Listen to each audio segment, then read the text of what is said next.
ඉන්දියාප්ප බත් පාන් රොටි මේ ඕන එකකට හරියන රස බෙල්ලෝ කරියක් හදමුද? ඉස්සෙල්ලාම මම මේ බෙල්ලෝ ගත්තේ තංගල්ලෙන්. ඒගොල්ලෝ කිව්වා ඒගොල්ලන්ටත් බෙල්ලෝ වෙන්නේ මීගමුවෙන් කියලා. හරි. මේ විදිහට මම කෑලි කපාගෙනමයි ගෙනාවේ. ගෙනල්ලා අපි මේ බෙල්ලෝ ටික හොඳට පිරිසිදු කරගන්න ඕනේ. මට කෑලි කපලා දුන්න හින්දා ගොඩක් පහසුයි. මේ වගේ චූටි කෑලි වලට ඔයගොල්ලෝ කපාගෙන හොඳට පිරිසිදු කරගන්න. ඊට පස්සේ කහ ටිකක් දාපු වතුර එකක් ලිපේ තියලා බෙල්ලෝ ටික අපි ඉස්සලා තම්බ ගන්න ඕනේ වතුර ටික උතුරනකම්. මේ විදියට බෙල්ලෝ ටික අපි ඉස්සලාම තම්බගෙන ඒ තම්බන අතරතුරේ මම මේකට අවශ්‍ය ලුණු, කරපිංචා, රම්පේ මේ දේවල් ටික සූදානම් කරගන්නවා. මේ විදියට මිරිස් දිගට පලා ගත්තාම අපේ කරියකට ලස්සනකයි කියලා මම හිතනවා. අවශ්‍ය ප්‍රමාණයට මේ ටික ඔයගොල්ලෝ කපා ගන්න. මගේ කරියකට අවශ්‍ය ප්‍රමාණයට තමයි මම මේ සූදානම් කරගන්නේ. හරි. ලුණු, මිරිස්, ඊගාවට සුදු ලුණු. අනිවාර්යයෙන්ම සුදු ලුණු ටිකක් දාන්න ඕනේ. අපි අර චිකන් කරි එකක් හදනකොට වගේ සුවඳ, රස, ගුණ මේ හැමදේම එකට එකතු වෙන්න ඕන නිසා සුදු ලුණු දා ගන්නවා මම. ඊට පස්සේ ඉඟුරු චූටි කෑල්ලක් දා ගන්න ඕනේ.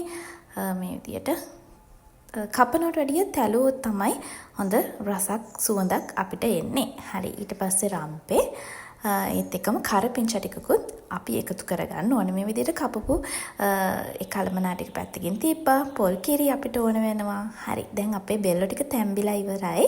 ඒ තැම්බිච්ච කහ දාලා තඹපු අපි හදාගත්ත බෙල්ලෝ ටික ආයෙත් සැරයක් අපි වතුරෙන් හොඳට සෝද ගන්නවා. මේ විදියට සෝදලා දෙපාරක් විතර සෝදලා වතුර අයින් කරගත්ත බෙල්ල ටික තමයි මේ තියෙන්නේ. ඊට පස්සේ අපි බෙල්ල ටික පැත්තකින් තියලා තාච්චියකට තාච්චියක් රත් කරලා පොල් තෙල් ටිකක් දා ගන්නවා. චුට්ටක් තෙල් ටිකක් වැඩිපුර දා ගන්න ඕනේ. ඊට පස්සේ අපි මුලින්ම තලාගත්ත ඉඟුරු සුදු ලුණු ටික මේ තාච්චියේ තෙල් එකට එකතු කරනවා. ටිකක් වෙලා රන්වන් පාට මෙහෙම බැදෙද්දී ඊට පස්සේ අපි අවශ්‍ය ඉතුරු ලුණු, කරපිංචා, රම්පේ මේ ටික හැමයට එකතු කරන්න ඕනේ. ලුණු රන්වන් පාටට එනකොට අපි ඉතුරු ටික මේ විදියට මිරිස් දෙකට පලාගත්ත මිරිස් එකතු කරගන්නවා. ඊට පස්සේ රම්පේ, ඊට පස්සේ කරපිංචා ඔය විදියට එකතු කරනවා.